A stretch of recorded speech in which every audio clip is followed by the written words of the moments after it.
Fala aí, pessoal, seja bem-vindo a mais um vídeo aqui no canal. Vamos acompanhar as últimas notícias do São Paulo e vamos ver a análise dos comentaristas sobre a vitória do São Paulo em casa contra o Grêmio por 2-1. Então, sem mais enrolação, vamos pro vídeo. Hora de falar sobre o São Paulo com novidade importante sobre a obra do Morumbis. É quase impossível imaginar que o acordo com a W Torre aconteça. Já venho contando para vocês há meses sobre a dificuldade entre a construtora e o clube para encontrar condições que viabilizem um acordo caro. Recentemente a W Torre apresentou o projeto final, que custará R$1,5 bilhão de reais. Esse valor inclui também a cobertura do estádio. Só a título de comparação, o Monumental de Núñez, estádio do River Plate, foi recentemente reformado, numa situação parecida à que o Morumbi passaria, a um custo de 211 milhões de reais. Mas o problema, além das contrapartidas, que nunca foram combinadas e acertadas entre São Paulo e W Torre, novo problema existe. O Morumbi se tornou uma enorme fonte de receita do São Paulo. E para que essa obra, para a transformação do estádio acontecesse, o Tricolor precisaria abrir mão do Morumbi durante um período grande. Dá uma olhada na frase que eu vi de um dirigente super importante do São Paulo, abre aspas, como a gente fica sem o Morumbi por 3 ou 4 anos para que as obras sejam feitas? Interrogação. Imagina o impacto disso nas nossas finanças, que já andam bastante mal, fecha aspas, disse esse dirigente. Quero trazer bastidores e números em cima disso. Você sabia que o Tricolor foi o clube brasileiro que mais faturou com o estádio no ano passado? Foram 170 milhões de reais, que equivalem a quase um quarto de toda a receita, ou seja, dos 732 milhões que o São Paulo faturou na temporada passada. Esses 170 milhões foram alcançados graças a 96 milhões de reais com bilheteria e mais 74 milhões de reais com o estádio. O Tricolor faturou 12 milhões de reais com cativas, 33 milhões de reais com publicidade, 16 milhões de reais com aluguéis, além de outras pequenas fontes de receita. E olha que nesses 170 milhões de reais eu nem estou colocando o sócio torcedor, que só segurou 52 milhões de reais graças ao fato de o São Paulo ter um estádio bastante grande e generoso. Dessa maneira, se a gente incluir também o sócio torcedor, o Morumbi foi responsável por angariar ao Tricolor 222 milhões de reais na temporada passada. É também por isso que dá para descartar hoje qualquer possibilidade de o São Paulo levar adiante essa história de reforma do seu estádio com a W Torre. Ufa! São Paulo 2 de virada, Grêmio 1. São Paulo dá um pulo para nono lugar na tabela, dá uma aliviada. E de novo, como todo jogo do São Paulo no Morumbi, nesse Brasileirão e adjacências, acontece alguma coisa anormal. Com 5 minutos de jogo, perde o Marcos Antônio, com 5 minutos de jogo. E aí tem que remar, toma um gol num contra-ataque bizarro, uma falha, uma paçocada do Pablo Maia. E olha, vou repetir o que eu falei da outra vez. Você pode reclamar do time, achar que é ruim, que o Zubeldia não presta, que não sei o quê, que vamos que não sei o quê, que não serve, que não é o São Paulo. Cara, esse time tem muita alma. Foi buscar e buscou a virada. 2-1, boa vitória do São Paulo, necessária a vitória do São Paulo. 2-1. Arnaldo, gostou, adorou, não gostou, deu pro gasto ou foi um lixo? Salve, Tirone, salve, galera. Gostei também de você. Pode abrir a sua jaqueta, por favor. Aqui, ó, mudança de parâmetro. Exato. Aqui, ó. Então, vim com ela, vim com ela. Vim com ela hoje. Mudança de vibe, né? Mudança de vibe, mudança de astral e mudou bastante coisa, né? Saiu o gol de bola parada, que a gente tanto pedia, saiu bola aérea, e saiu o gol de pênalti, né? E o São Paulo conseguiu virar um jogo que meio que era uma partida meio divisor de águas, né? Se o São Paulo não vence, ele provavelmente ia ficar lutando contra a zona de rebaixamento até a parada. E o São Paulo conseguiu virar num jogo que aconteceu um monte de coisa estranha, como você falou, né? A lesão do Marcos Antônio, o São Paulo é a nona lesão, né, do São Paulo. O São Paulo está definhando, né, fisicamente até a parada. E também o gol de escanteio a favor, a paçocada do Pablo Maia. E para vencer de virada, eu acho que o São Paulo teve que fazer um segundo tempo bem feito, né?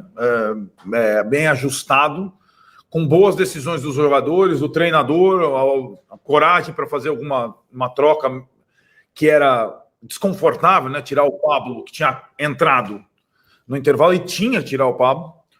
E o São Paulo acabou vencendo e para alívio geral, né? Então agora tem é a 15ª partida da sequência.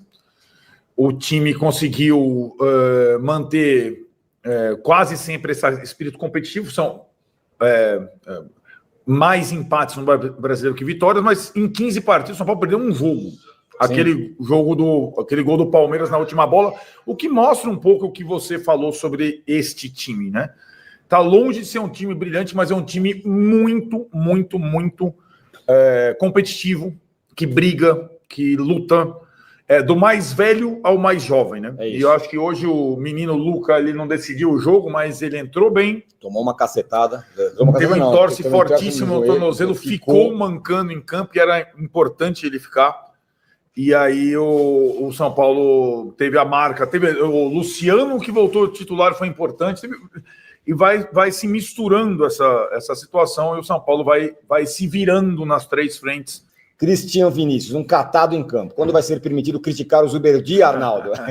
Hoje talvez não criticaremos. Mas, para te dar uma colher de chá, meu caro Christian, eu vou falar uma coisa para você. O Zuberdi deve ter me ouvido no intervalo que eu falei. Eu acho que ele tinha que colocar o Oscar de segundo volante e botar o Luca. Eu acho que ele deveria fazer isso. E aí eu explico. Eu acho que o Oscar pega muito pouco na bola quando ele tá pelo lado. Eu sei que não tinha ponta, não tinha o Ferreirinha, mas eu achei que melhorou muito o time quando ele fez isso. Você não achou? Sem dúvida. Na verdade, né, Tironi, essa coisa do catado é uma coisa bem injusta, porque eu acho que o São Paulo tem uma organização em qualquer jogo, e o catado é uma questão de sobrevivência. A cada jogo, o catado perde 2 ou 3 jogadores por lesão. Luiz Guerreiro, senhores, e o Oscar? Jogador com maior salário que tem que render mais. Péssimo custo-benefício até aqui. Em qualquer posição ele se mantém discreto. Hoje era para ele esconder a bola. Está devendo.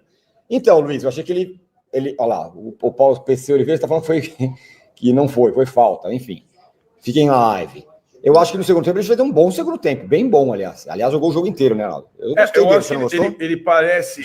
Talvez ele não... Ele dita todo o ritmo do time, ele faz toda a distribuição do jogo, né, do time. E quando ele vai para o meio, mais atrás... E, aliás, né, é até curioso. Oscar de volante é invenção. Não é. Sobretudo quando está perdendo, né? Então o Oscar foi de volante contra o Palmeiras, foi de volante contra o Libertad, foi de volante hoje contra o Grêmio e tal.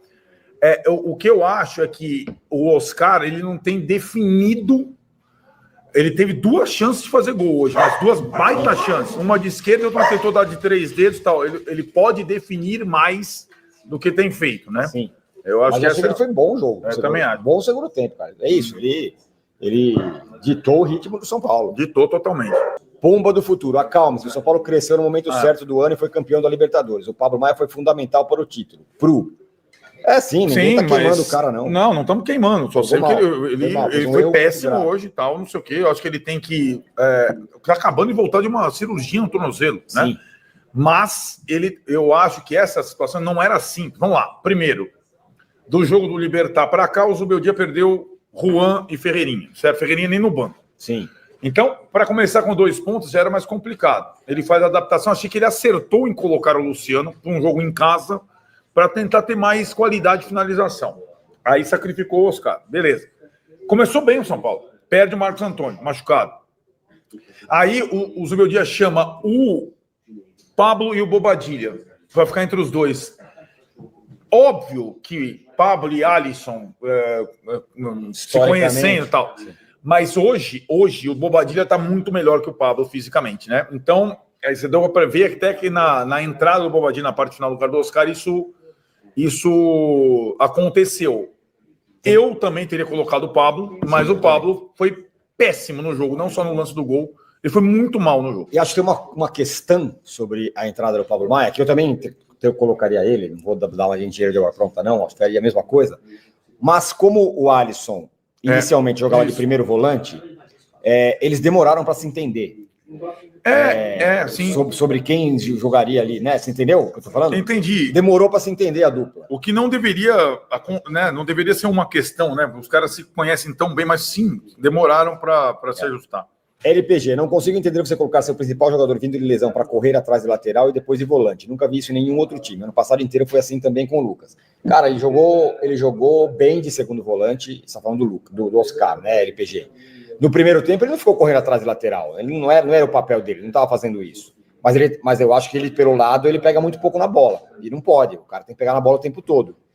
E eu acho que, cara, eu tendo a achar, Arnaldo, que essa posição é a melhor posição para o Oscar. Melhor do que meio avançado. Então, vamos lá. A questão é boa. O Oscar, ele teve poucas chances de jogar de meia centralizado. Hoje era um dia que, se tivesse o Ferreirinha, possivelmente, aliás, contra o Libertad, ele jogaria, não fosse a expulsão do Alisson, teve que ir mais para trás. Com a ausência do Lucas, essa é uma questão. Eu estava conversando com o pessoal do São Paulo. Com a ausência do Lucas e a dificuldade que o São Paulo tem de ter jogadores com capacidade de definição, o esperado é que o Oscar pudesse ajudar mais à frente. Eu não sei se ele consegue, para definir melhor as jogadas. Agora, hoje, por excesso de preciosismo, talvez ele teve 2 chances e não. Como ponta de lança, ele não foi bem. Agora, como armador, ele foi muito bem. Por isso que você está falando. Ele fez um passe para gol de cabeça. Nossa, de peixinho, exato. Ele é muito inteligente. Exatamente. Eu acho que essa posição eu acho boa, uma boa posição para ele. Acho mesmo. Aberto na esquerda? Não, de segundo volante. Tá. Vitor de Menezes. Não, aberto na esquerda eu acho ruim. Mas, cara, nosso time não consegue jogar nada, velho. Nosso time não tem padrão de jogo, nosso time não cria, nosso time fica só chuveirando na área. O Ferreirão, que tem mais recurso, não consegue pegar os caras no mano, tira para a esquerda e cruza. Aqui sai para o meio, tá embolado. O Oscar, que é o nosso cabeça pensante, aberto pela esquerda.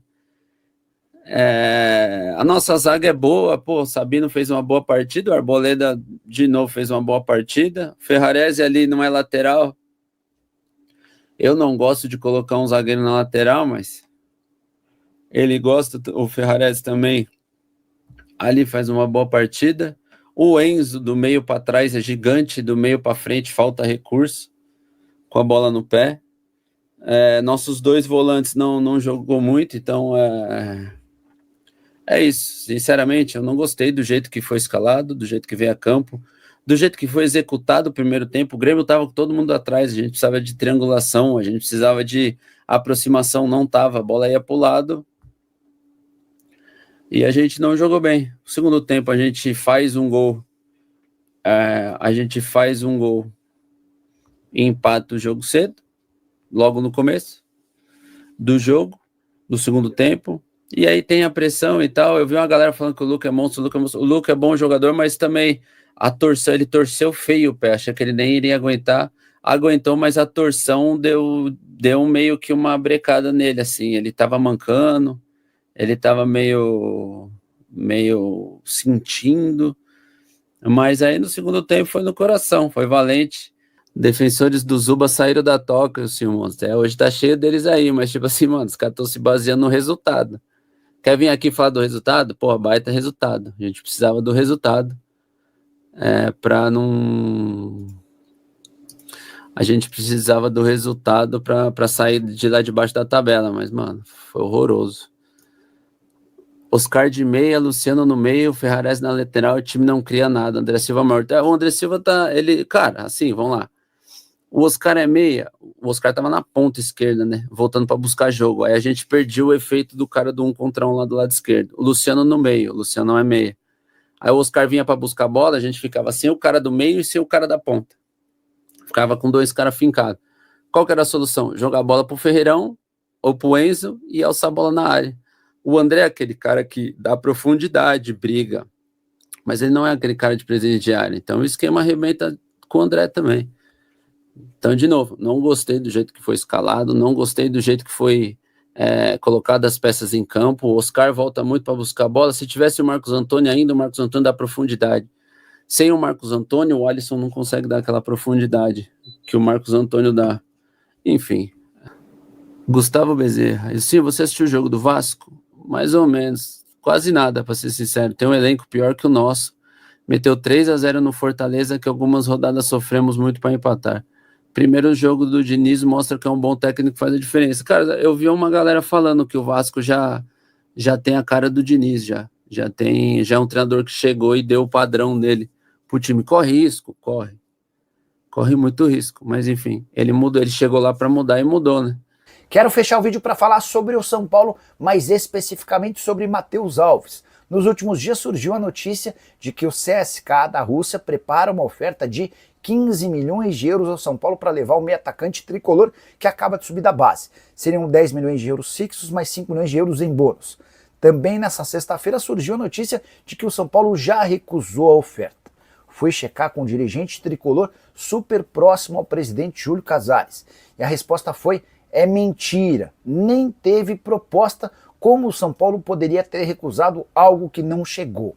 E aí, só para completar, essa pessoa com quem conversei ainda disse, abre aspas, quem vaza essas coisas quer prejudicar o presidente do São Paulo e o Juliano Bertolucci, porque, eventualmente, se vier uma proposta e ela for menor, a torcida vai reclamar se houver a negociação.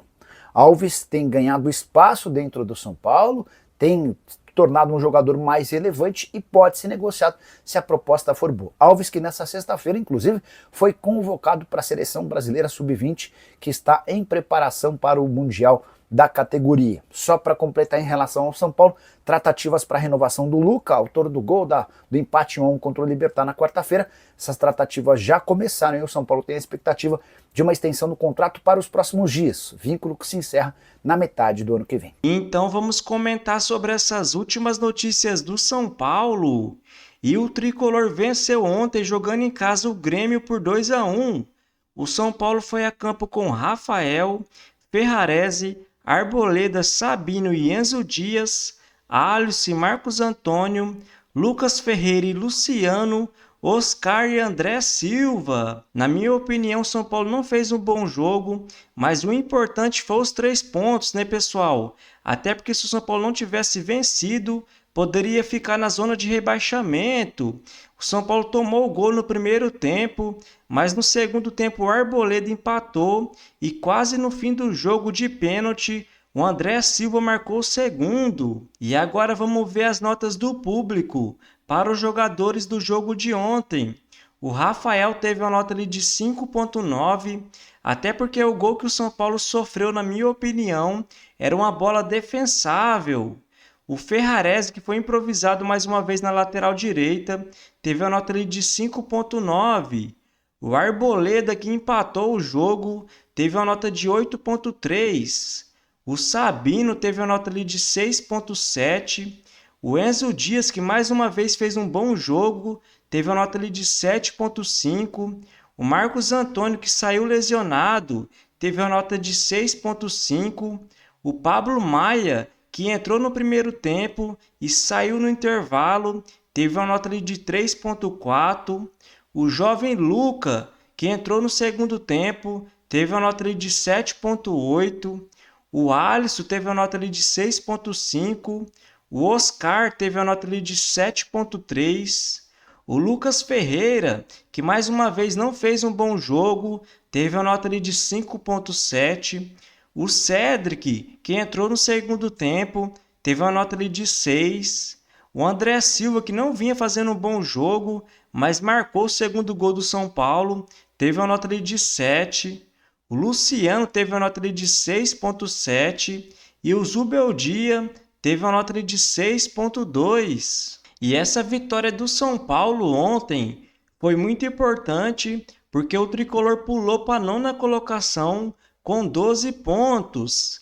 Lembrando que vários times vão jogar hoje ainda. O São Paulo pode cair mais na tabela, mas se tivesse perdido, ia ficar na 17ª posição, na zona de rebaixamento. E após essa vitória contra o Grêmio, o Tricolor volta a campo nessa terça-feira, agora jogando fora de casa contra o Náutico pela Copa do Brasil. O São Paulo venceu o primeiro jogo por 2-1, então basta um empate para se classificar para a próxima fase. Mas não pode bobear, né, pessoal? Já pensou o Tricolor ser eliminado pelo um time de Série C, então tem que entrar para vencer. Não pode entrar pensando em empatar, né, galera? Depois desse jogo, o São Paulo vai entrar em campo no dia 24, jogando em casa contra o Mirassol pelo Campeonato Brasileiro. No dia 27, vai jogar em casa contra o Talheres pela Libertadores. No dia 31, vai jogar fora de casa contra o Bahia pelo Campeonato Brasileiro. E no dia 12, vai jogar em casa contra o Vasco da Gama, também pelo Campeonato Brasileiro. Então essa é a sequência do São Paulo nos próximos dias. Então se você curtiu o vídeo, deixa seu like, se inscreva no canal e até a próxima!